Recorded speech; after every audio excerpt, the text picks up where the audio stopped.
Bismillahirrahmanirrahim. Assalamu alaikum students. Hopefully you are all well and safe at your homes. So student, today we will discuss about the remaining answer of question number 2 and yesterday we discussed about Nippon. Answer is given on page number 28. So student, last time हमने पूछा था हमसे कि Nippon क्या है और इसकी country के बारे में आप क्या जानते हैं।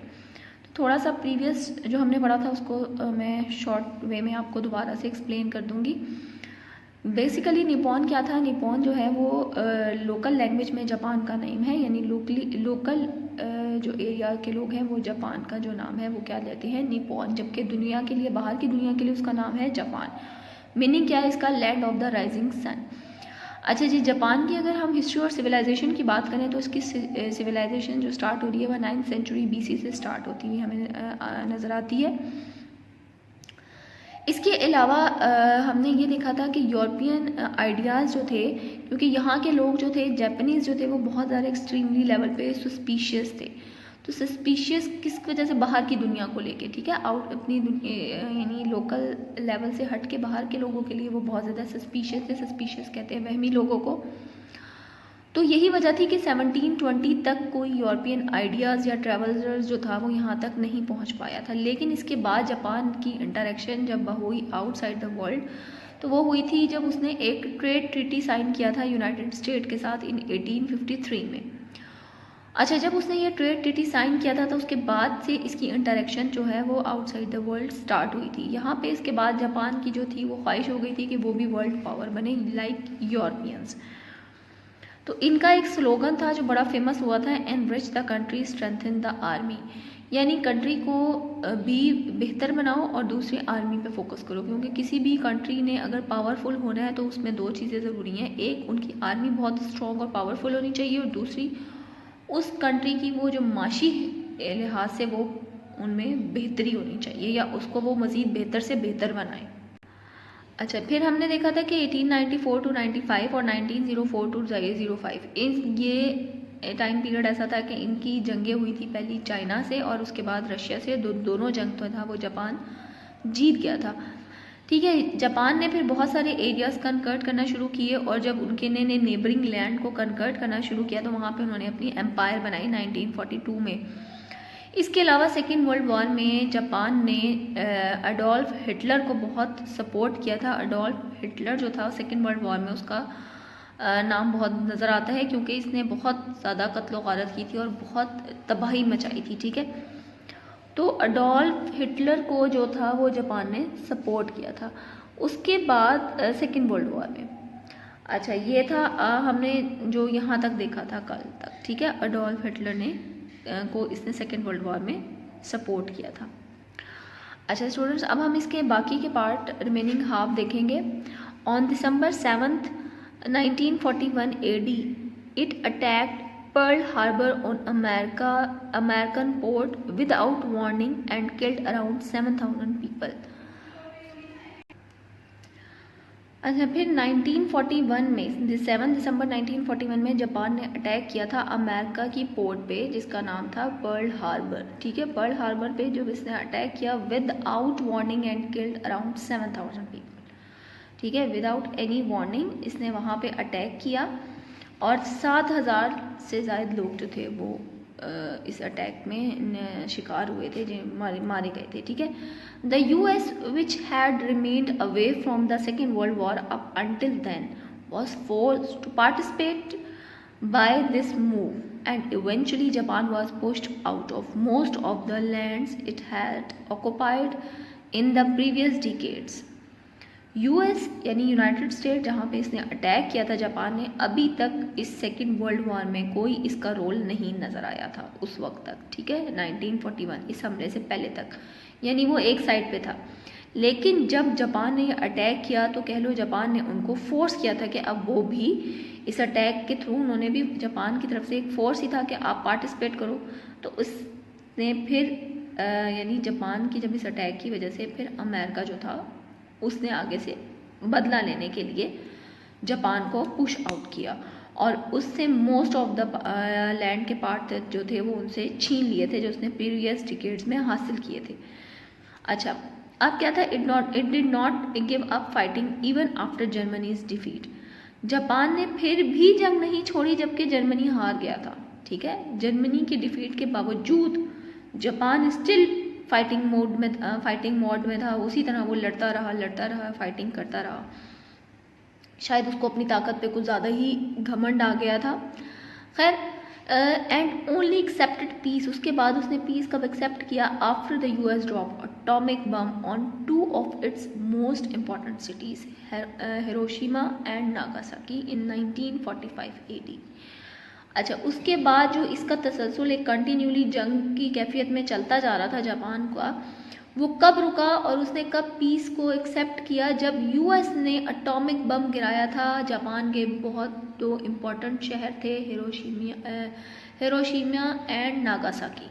1945 में इसने एटॉमिक बम गिराया अमेरिका ने। जब वहाँ पे अमेरिका ने ये बम गिराया तो उसके बाद जापान को कह लो थोड़ा सा उसने पीस की डिमांड की, and Japan became an American protectorate. उसके बाद जापान जो था वो अमेरिका के अंडर चला गया था। ठीक है, that is it was given under the care of US. उसके बाद यूएस के पास इसका कंट्रोल चला गया था। It was required by the United Nation to never build up an army again. और फिर यूनाइटेड नेशन की तरफ से इसको ये कह लो ऑर्डर दिया गया था कि वो अब दोबारा अपनी आर्मी बिल्ड नहीं करेगा। अच्छा, इसके बाद हम देखते हैं आगे फर्दर, जब यानी इस सिलसिले के बाद Japan was remarkable progress after the second world war. Second world war के बाद जापान की जो हमें रिमार्केबल प्रोग्रेस नज़र आती है, उसके बाद जापान आप ये कह लो कि वो फाइटिंग प्रोसेस से हटके उसने अपना फोकस जो था वो प्रोग्रेस की तरफ कर दिया था। ठीक है, क्योंकि जब भी वर्ल्ड वॉर होती है तो उसमें जितने भी कंट्री, चाहे किसी की जीत हो या किसी अगले की हार हो, उसमें नुकसान दोनों पार्टीज़ का होता है। ठीक है, बेशक हारने वाले का ज़्यादा लॉस होता है, लेकिन जो जीता होता है लॉस उसका भी कहीं ना कहीं होता है। तो जापान ने इसके बाद अपने प्रोग्रेस की तरफ फोकस किया। Japan made remarkable progress after the second world war. In the beginning the country had the depend upon aid from foreign countries specially the US. Start में तो जापान जो डिपेंड कर रहा था फॉरेन एड्स पे, specially US की तरफ से उसको एड्स मिलते थे। At one time, the American government was contributing more than $1 million a day। यानी एक टाइम ऐसा था कि उसको अमेरिका ने की गवर्नमेंट ने उसको $1 million जो था वो कंट्रीब्यूट किया था। However, the people of Japan accepted the change। उसके बाद जापान के पीपल ने जो था वो इस चेंज को एक्सेप्ट किया and focus all their attention on industrial growth. उसके बाद उनकी तमाम इंटेंशन जो थी वो इंडस्ट्रियल ग्रोथ पे थी। और आज आप खुद ये चीज़ देखते हो, समझते भी हो कि आजकल जापान की मशीनरी जो है वो बहुत ज़्यादा रिलायबल है। उन्होंने अपना इंडस्ट्रियल सेक्टर बहुत इम्प्रूव कर लिया। चाइना में दोनों तरह की चीज़ें बनती हैं, एक वो बहुत हाई लेवल की बनाते हैं और दूसरी वो उस तरह की बनाते हैं कि जो गरीब पुअर कंट्री है वो उस चीज़ को ईजीली परचेज कर सके। यानी वो हर तरह की चीज़ें प्रोडक्ट बना रहे हैं, हाई लेवल की भी और लो क्वालिटी की भी। लेकिन जापान की जो मशीनरी है वो स्टिल जो है वो काफ़ी रिलायबल है। As a result their country soon became one of the greatest industrial nation in the world. ठीक है, और जल्द ही क्या था इसके रिजल्ट में जो था वो एक ग्रेटेस्ट इंडस्ट्रियल नेशन बन गई थी Japan.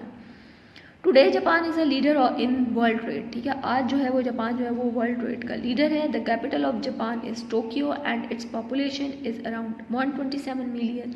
The official language is Japanese. ये हमारा आज का सेकंड क्वेश्चन भी कंप्लीट हुआ है, जो मैं आपको हेडिंग्स इसकी मार्क करवा देती हूँ। उससे पहले ये साइड पे हम टोक्यो का थोड़ा सा देखते हैं क्या है। Tokyo is the capital city of the Japan. The city was rebuilt after heavy destruction caused by an earthquake in 1923 AD। ये जो सिटी था, जो टोक्यो कैपिटल है जापान का, ये नए दोबारा सिरे से रीबिल्ड हुआ है क्योंकि 1923 में इधर अर्थक्वेक आया था और सारा ये जो शहर था ये तबाह हो गया था। Development speeded up when Tokyo become the host for the Olympic games in 1964। अच्छा, डेवलपमेंट इसकी इतनी स्पीडली स्टार्ट की उन्होंने टोक्यो की भी और बाकी ओवरऑल जापान की भी बात करें तो 1964 में ओलंपिक गेम्स जो थी वो यहाँ हुई थी। And since then the city had become one of the finest displays of a modern technology in the world। क्या कहते हैं जी, 1964 में ओलंपिक गेम्स हुई थी, यानी उन्होंने अपने आप को इतना डेवलप किया, इतनी स्पीडली प्रोग्रेस की, और स्टिल अभी भी मॉडर्न टेक्नोलॉजी की अगर बात करें तो उसमें जो है वो जापान जो है वो सरे फहरिस्त है। अब मैं आपको इस क्वेश्चन की रिमेनिंग हेडिंग्स मार्क करवा देती हूँ। लास्ट टाइम मैंने आपको कॉन्क्वेस्ट तक करवाया था, ठीक है, कॉन्क्वेस्ट इसकी हेडिंग थी जो हमने की थी सेकेंड वर्ल्ड वॉर तक। इसके बाद आपने हेडिंग देनी है अटैक ऑन अमेरिकन पोर्ट, ठीक है। नेक्स्ट हेडिंग क्या है हमारी, attack on American port on December 7, 1941 AD it attack Pearl Harbor and American port से लेकर ये आर्मी अगेन तक करना है, ठीक है। फिर आपने नेक्स्ट हेडिंग देनी है remarkable progress, Japan made remarkable progress after the second world war, यहाँ तक मार्क करना है। इसके बाद ये आपने जो मैंने लाइन लगाई है ये कट है। फिर आपने दी पीपल से स्टार्ट करना, the people of Japan accepted the change and focused all their attention on the industrial growth as a result their country से लेकर ये है यहाँ तक वर्ल्ड ट्रेड तक। लास्ट हेडिंग आपने देनी है capital of Japan and its population, ठीक है। लास्ट हेडिंग आप जस्ट कैपिटल ऑफ जापान देना, इट्स पॉपुलेशन नहीं, जस्ट आप इतना मेंशन करो कैपिटल ऑफ जापान, हेडिंग बहुत लंबी हो जाएगी, ठीक है। The capital of Japan heading देंगे आप, the capital of Japan is Tokyo and its population आपने आगे फर्दर उसको लैंग्वेज के साथ एक्सप्लेन कर देना, ठीक है, जापानीज तक। तो ये हमारा सेकंड क्वेश्चन का आंसर अब कंप्लीट हो रहा है, जो हमने कल स्टार्ट किया था। फर्स्ट हाफ हमने अपने प्रीवियस लेक्चर में देखा था और आज हमने इसका सेकंड हाफ भी कंप्लीट किया। तो ये हमारा सेकंड क्वेश्चन आज कंप्लीट हुआ। Hopefully you understand the answer of this question. Take care student, have a good day, Allah हाफिज़।